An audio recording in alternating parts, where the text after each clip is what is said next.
మీ బుజ్జి తల్లి మా సాయి పల్లవి ప్రేమం తర్వాత మళ్ళీ ఈ సినిమాలో చేయడం definitely she's a proved actress ఈ స్థాయికి. I mean the way she dances, the way she acts, the way she dedicates herself is like extreme levels.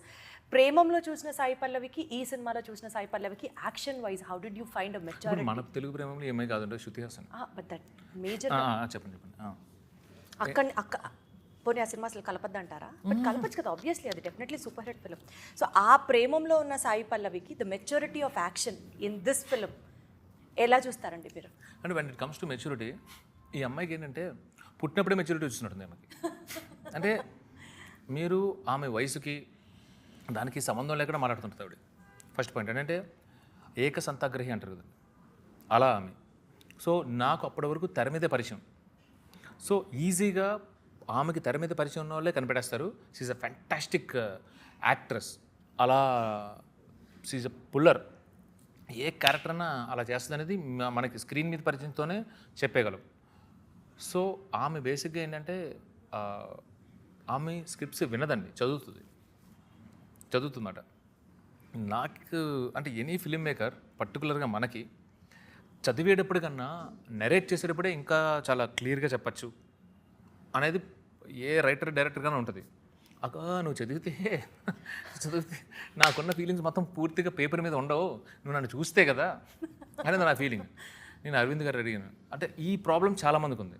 Okay okay a film maker approach అయినా please send script అని స్వీట్గా అడుగుతుంది.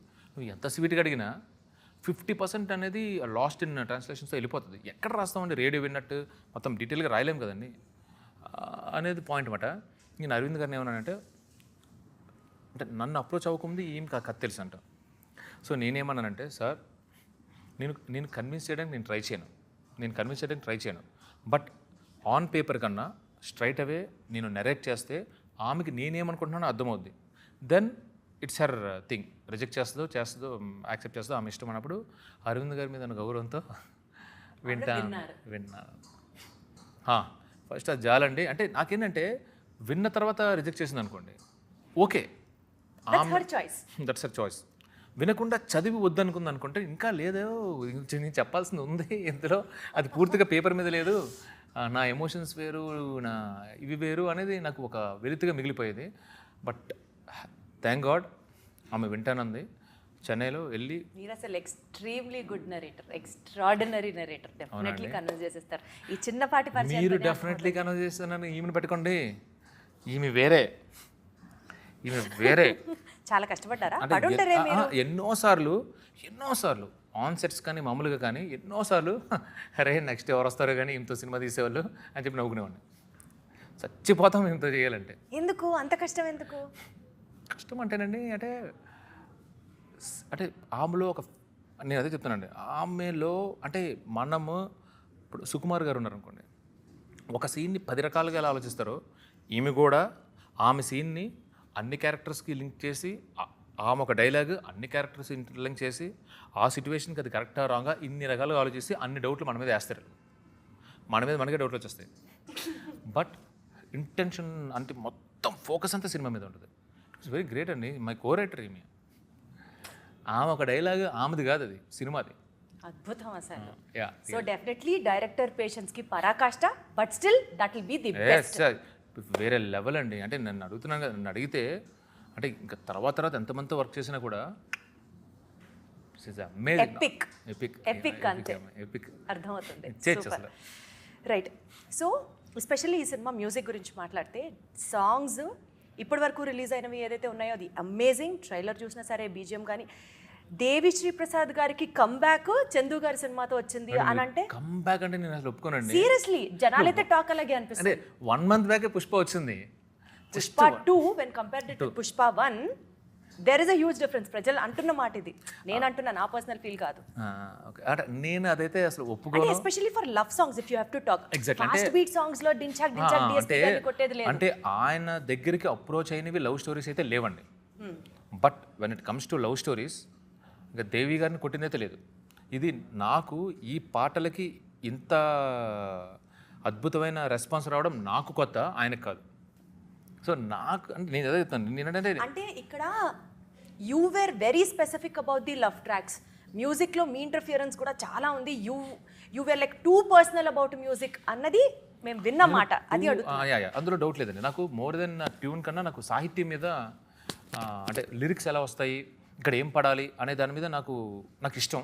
అయితే నాకు నేను ఒక స్టేట్మెంట్ వచ్చి స్టాటిక్ అయిపోయాను. దేవి గారు అర్థం చేసుకునేంతలాగా ఈ కథని ఇంకా వేరే ఎవరు అర్థం చేసుకోలేదండి. ఆయన ఎంత అర్థం కాకపోతే ఇంత బ్యూటిఫుల్ ట్యూన్స్ వస్తాయి. Is a master in it. ఇప్పుడు నేను చెప్తున్నప్పుడు అరవింద్ గారు కానీ, హీరో నాగ చైతన్య కానీ, సాయి పల్లవి కానీ వాళ్ళ డిస్కషన్ ఎంత ఉండేదో దానికి డబల్ దేవి గారితో ఉండేది. నేను ఇలా నెరేట్ చేస్తున్నప్పుడు అంతా విని సార్ ఇక్కడ ఇది అంటే నేను ఆశ్చర్యపోయా. ఈ లెవెల్ ఆఫ్ ఇన్వాల్వ్మెంట్ ఉంటే ఇంకా అసలు ఏం కావాలో ఒక డైరెక్టర్కి, మీరు అర్థం చేసుకున్నట్టు ఈ కథని ఇంకెవరు అర్థం చేసుకోలేదని అందుకే ఇంత బ్యూటిఫుల్ వచ్చాను. అసలు మీరు చెప్తుంటే చందు గారు ఎవ్రీ డిపార్ట్మెంట్లో ఉన్న యాక్టర్ కానీ మ్యూజిక్ కానీ ఏది చూసుకున్నా సరే టాప్ నాచ్గా అర్థమవుతుంది. మీరు ఇప్పుడు విజువల్స్ చూస్తుంటే చూడండి ఎంత బ్యూటిఫుల్గా ఉంటాయంటే. అందుకే మా శ్యామ్ దత్ కానీ, మా నాగేంద్ర కానీ ఆ డిజైన్ ఇచ్చినప్పుడు వాళ్ళు తిరిగిన ప్రదేశాలు, ఈ కథ ఇక్కడ జరగాలి అని చెప్పి లొకేషన్స్ ఆర్ సో ఇంపార్టెంట్. అక్కడ తీసిన విధానం నేను ఇంత తీస్తా, నేను ఎగ్జైట్ అయిపోయి. బట్ ఆడియన్స్కి ఏం కావాలి అనేది కట్ చేయడంలో నవీన్ ఈజ్ అన్ ఎక్స్పర్ట్ అండి. Seriously I'm blessed. అసలు you have a beautiful team around you.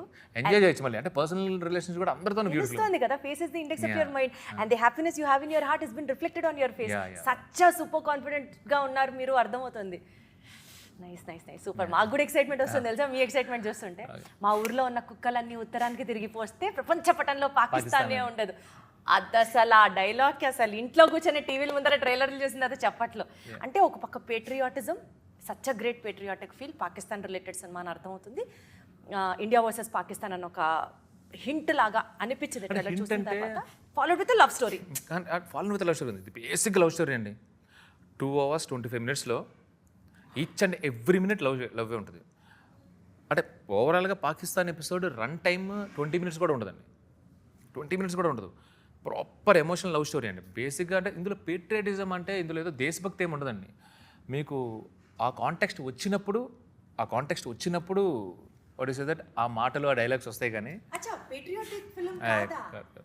Array trailer చూసి మమ్మల్ని అందరూ లేదంటే ఇప్పుడు మనం ఎంత అంటే మనం ఇప్పుడు పాకిస్తాన్లో ఉన్నాం, ఎంత భరిస్తామండి when it comes to mother India అన్నప్పుడు ఆ కౌంటర్ ఇచ్చేస్తాం కదా. అలాంటి కౌంటరే తప్పితే వాళ్ళ టీంని అక్కడ ఉండి అక్కడ కట్ త్రోట్ క్రిమినల్స్ మధ్యలో వాళ్ళ టీం ఉన్నప్పుడు వాళ్ళని కాపాడుకోవడానికి వచ్చినప్పుడు సన్నివేశం వస్తుంది తప్పితే it's not patriotic film.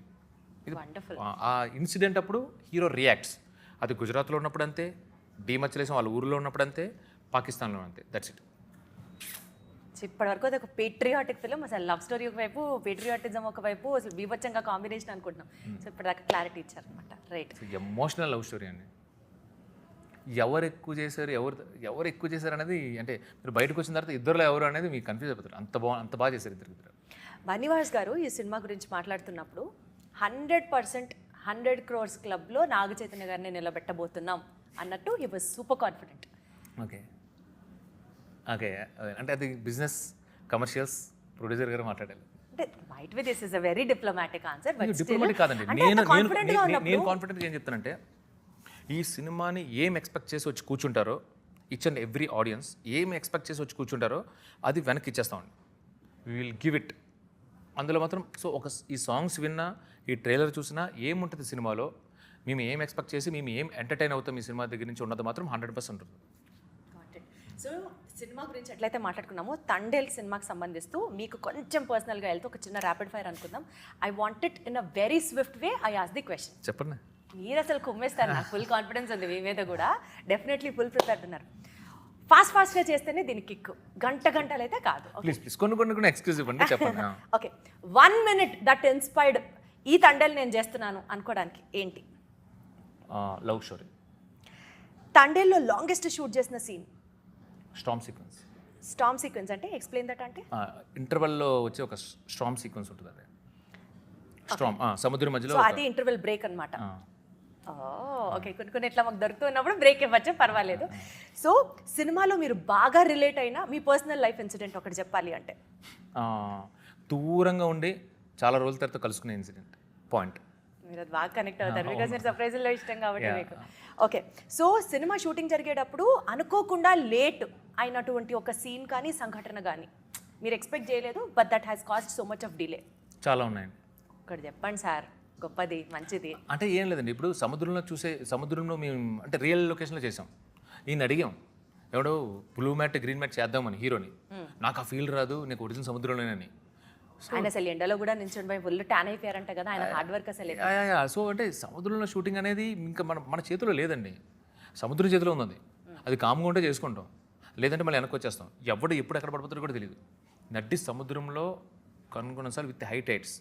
So అక్కడ టైం అనేది మన చేతిలో లేదు. బా